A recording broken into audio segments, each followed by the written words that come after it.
প্রিয় দর্শক, রাজবাড়ী জেলার কোল ঘেঁষে বয়ে চলা পদ্মা নদীর মাঝে জেগে ওঠা কাশবনের চর ও নৌকা ভ্রমণের নতুন একটি এপিসোডে আপনাদের সকলকে স্বাগত জানাচ্ছি।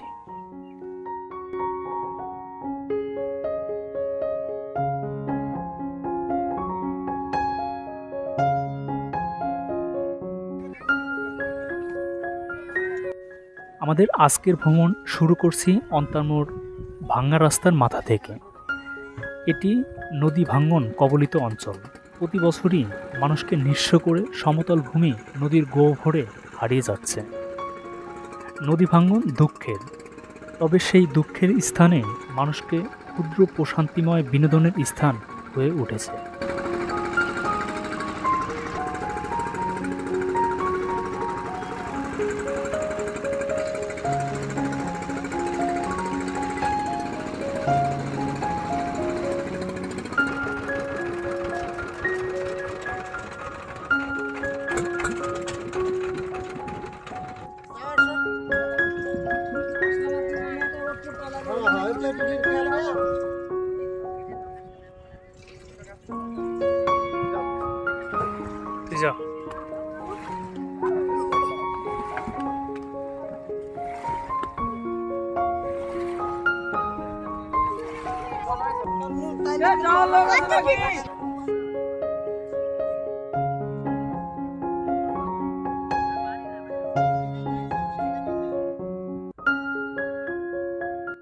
মূল নদীর মধ্যবর্তী স্থানে জেগে উঠেছে চড়া, চড়ায় গজিয়ে উঠেছে অজস্র বন নটা।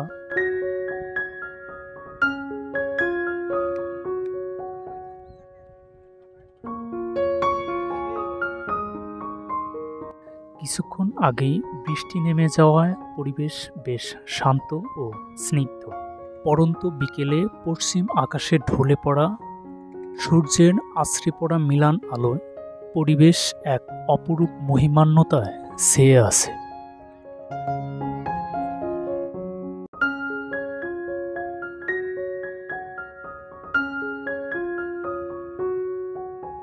পূর্ব অভিজ্ঞতা না থাকলে অজস্র বনের মধ্য থেকে খাবারযোগ্য নটা খুঁজে বের করাটা প্রায় দুঃসাধ্য। তবে এই বনে প্রচুর খাবারযোগ্য নটা দেখলাম, তার মধ্য থেকেই কয়েকটা নটা আমার বন্ধু তুলে নিল খাবার জন্য।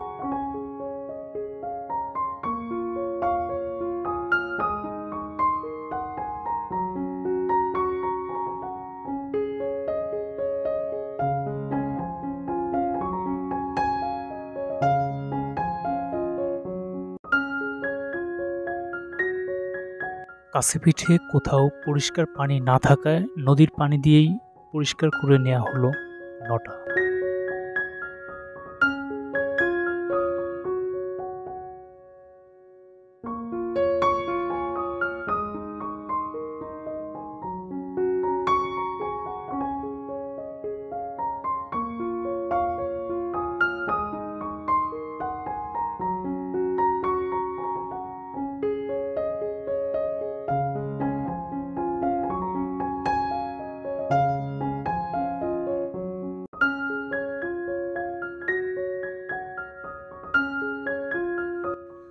নটাগুলি খেতে বেশ সুস্বাদু ছিল।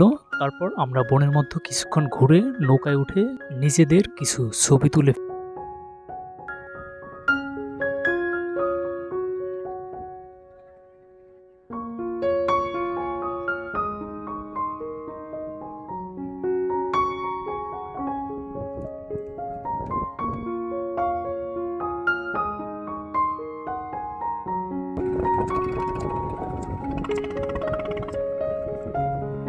ওই যে দেখা যায় আমাদেরকে ফিরিয়ে নেওয়ার জন্য ফিরতি নৌকা ঘাটে এসে হাজির। এবার চলে যেতে হবে।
এরই মধ্য দিয়ে অন্তারমোড় ভাঙার নৌকা ভ্রমণ শেষে আমরা রওনা দেই উরাকান্দার উদ্দেশ্যে।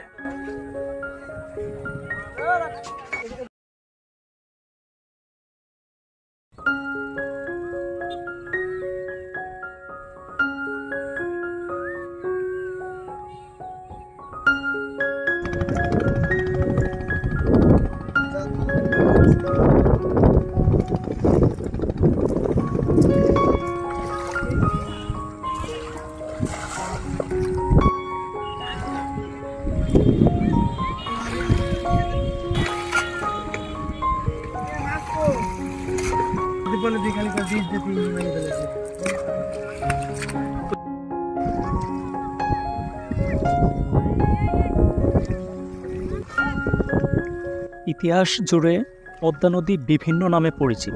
প্রাচীনকালে এটিকে পদ্মাবতী বলা হতো, যার অর্থ পদ্মের শোভিত। ভারতের ব্রিটিশ ঔপনিবেশিক আমলে নদীটি পদ্মা বা পোডার নামে পরিচিত ছিল। 1947 সালে ভারত বিভক্তি এবং পূর্ব পাকিস্তান অর্থাৎ বর্তমান বাংলাদেশ সৃষ্টির পর নদীটির আনুষ্ঠানিক নামকরণ করা হয় পদ্মা। বাংলাদেশের গুরুত্বপূর্ণ শহর রাজশাহী এই পদ্মা নদীর উত্তর তীরে অবস্থিত। পদ্মা নদী মূলত রাজশাহী জেলার মধ্য দিয়েই বাংলাদেশে প্রবেশ করেছেন।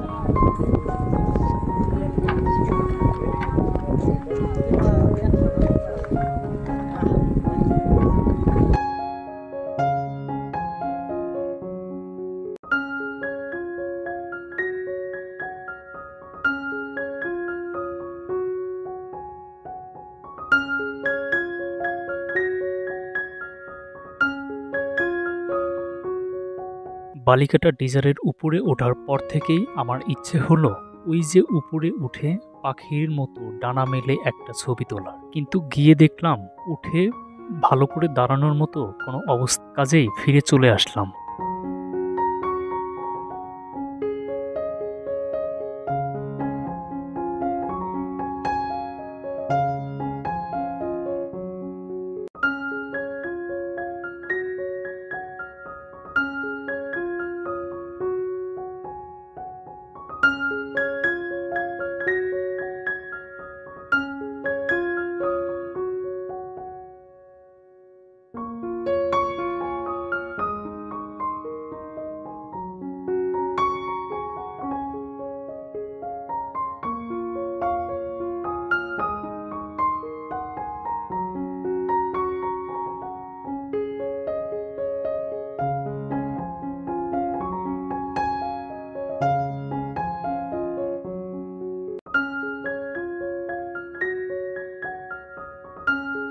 ডিজারের দোতলার ছাদ থেকে সবকিছু দেখতে বেশ অন্যরকম লাগছিল।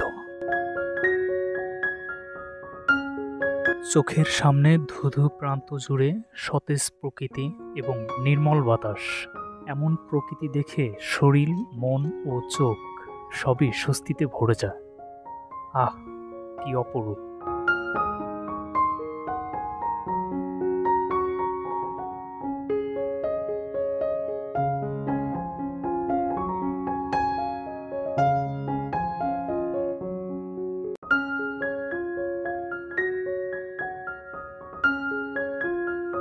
মাথার উপর বিশাল আকাশ, ছাদের উপরে একলা আমি। ইচ্ছে হচ্ছিল পাখির মতো দু ডানা মেলে অবুঝ আকাশে উড়ে যাই।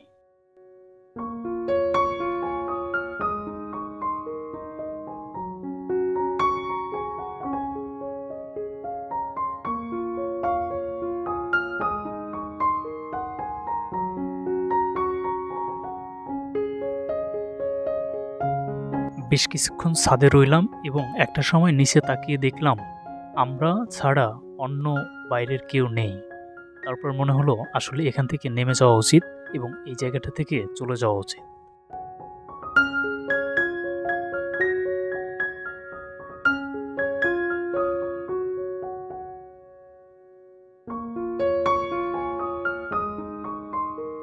ডিজারের দোতলায় থেকে নামার সময়ই মনে মনে ডিসিশন নিয়ে ফেললাম, পরিস্থিতি যেমনই হোক, ওখানে দাঁড়ানোর ব্যবস্থা না থাকুক, তবু আমি ওখানে উঠব এবং মনের কৌতূহল মেটাবো।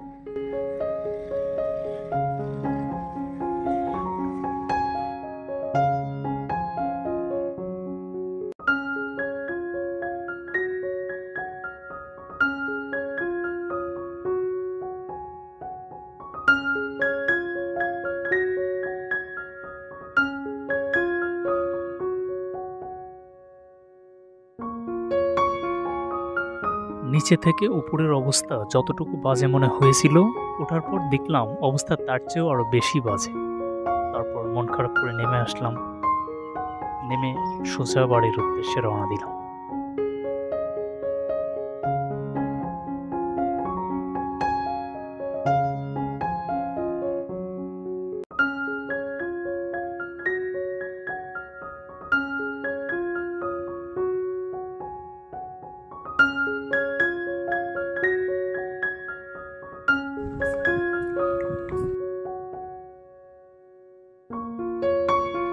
এতক্ষণ যারা আমাদের সঙ্গে ছিলেন তাদেরকে অসংখ্য ধন্যবাদ সম্পূর্ণ ভিডিওটি দেখার জন্য। আমাদের এই ভিডিওটি যদি ভালো লাগে, আমাদের চ্যানেলের অন্য ভিডিওগুলি দেখতে পারেন। সঙ্গেই থাকবেন। আল্লাহ হাফেজ।